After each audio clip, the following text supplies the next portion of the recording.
Eh bien, bonjour, nous sommes le vendredi 6 janvier 2023 et il est exactement 9h31 en France, 1 heure de plus en Israël, d'où est diffusée cette émission. Le bon marché coûte cher et la fidélité est inestimable.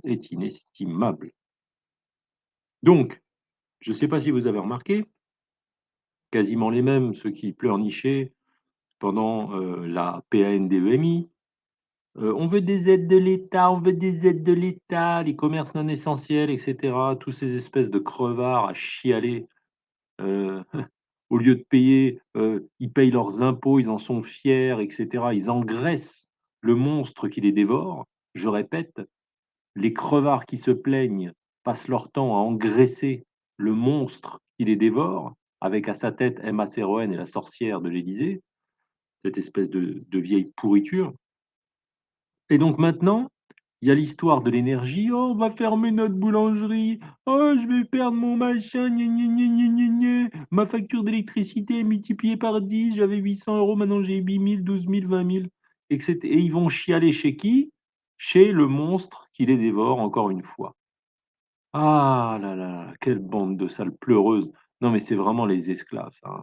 Ils se la jouent libre, mais dès qu'il y a quoi que ce soit, ils vont voir leur MITRE: Venez nous aider, on n'est pas bien, gna gna». Mais quelle médiocrité, bon sang. Alors, pourquoi j'ai appelé ça «Le bon marché coûte cher» et la fidélité quant à elle est inestimable? Parce que les esclaves en plus, ce sont des sales petits traîtres qui n'ont aucune fidélité, envers qui que ce soit d'ailleurs.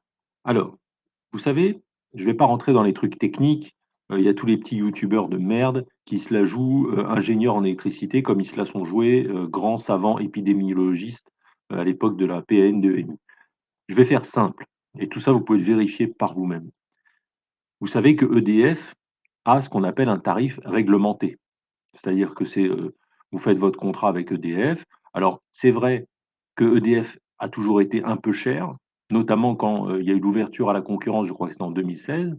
Donc EDF était évidemment un prix supérieur, il me semble, à toute l'offre, qu'il y avait autour.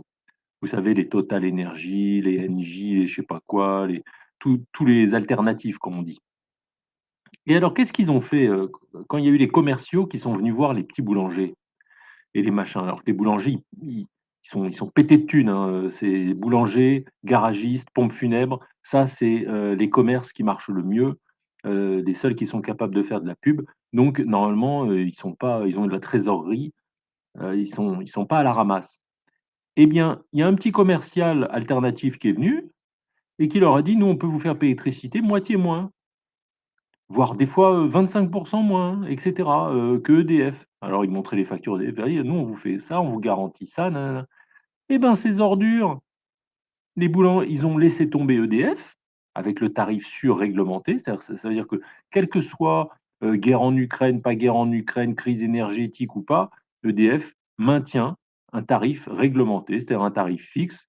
Je ne sais pas combien c'est, vous verrez ça au spécialiste, mais en tout cas, ils auraient conservé, à peu près, les mêmes factures peut-être avec une hausse de 10 ou 15.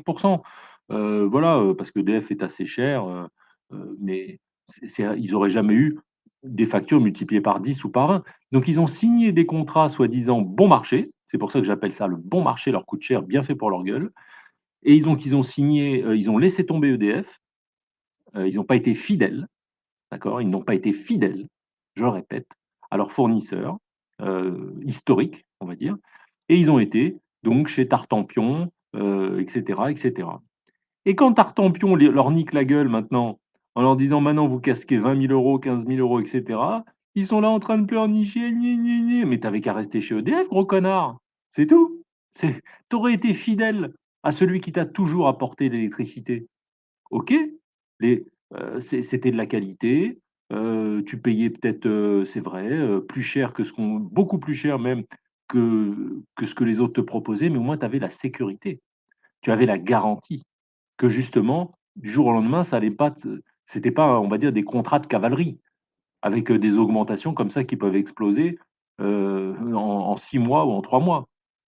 Eh bien, alors maintenant, il faut fermer sa gueule, c'est tout et tu déposes ton bilan et puis c'est tout. Parce que voilà, c'est marrant ces gens-là. C'est-à-dire qu'en fait, ces espèces de bouffons qui ont abandonné par infidélité, pour, cupidité, donc ils ont été chez d'autres fournisseurs.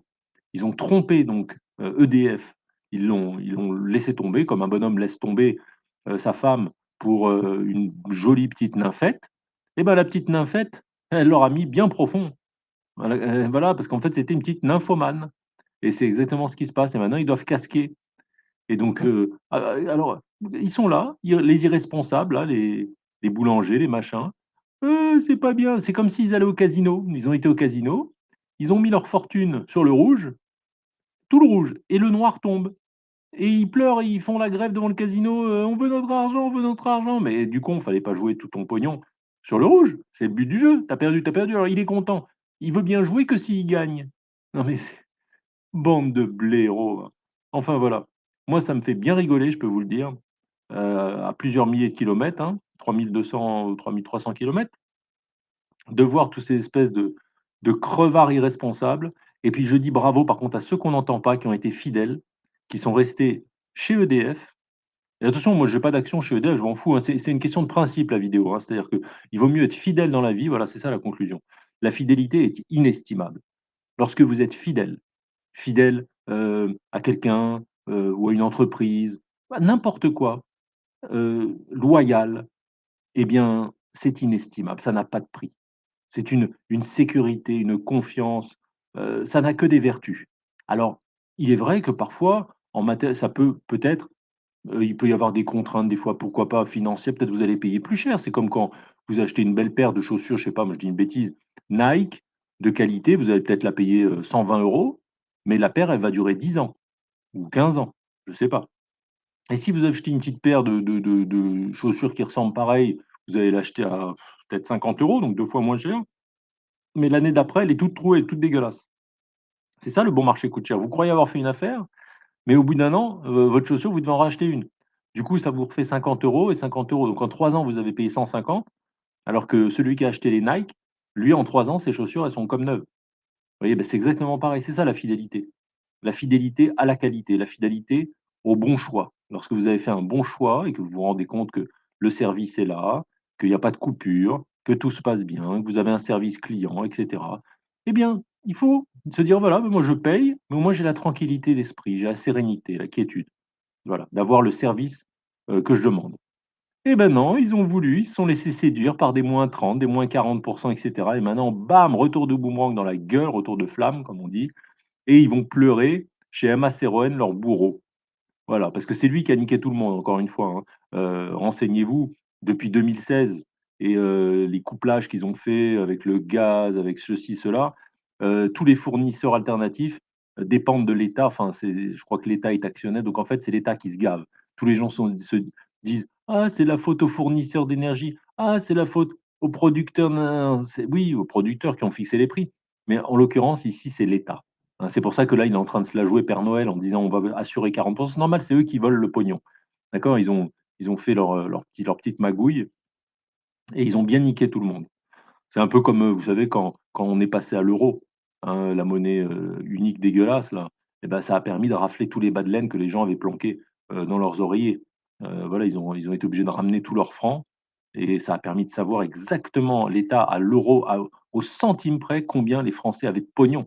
Ça a été formidable ce hold-up. C'est des pourritures de crapules et les gens se sont bien fait niquer la gueule. Tu vois, ils avaient qu'à pas rentrer dans ce jeu-là, garder leurs francs et puis c'est tout. Mais ce sont des esclaves. C'est les mêmes esclaves qui pleurent aujourd'hui, hein, c'est pareil. Voilà, c'est Jacques a dit. Donc l'État leur dit: «Mettez-vous une plume dans le cul», ils se la foutent. Donc et voilà, beh, c'est ça quand on est infidèle, hein. Quand on va vers le bon marché, soi-disant, la bonne affaire, bah, on est le plus gros des pigeons. Voilà.